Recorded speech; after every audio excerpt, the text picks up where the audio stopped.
কদিন থেকেই আকাশে কালো মেঘ জমেছে। আজ সকাল থেকেই শুরু হয়েছে তুমুল বৃষ্টি, সঙ্গে বজ্রপাত। কুড়ে ঘর থেকে বেরিয়ে আসে কমলা। কি গো, এখানে বসে রয়েছে যে? মাছ ধরতে যাবে না? এই ওয়েদারে মাছ ধরতে যাব? জল যদি বাড়তে থাকে তাহলে নদীতে বিপদ হতে পারে।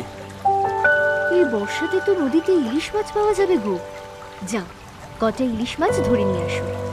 বাজারে এখন ইলিশ মাছের অনেক দাম, বিক্রি করলে অনেক কটা টাকা পাবে।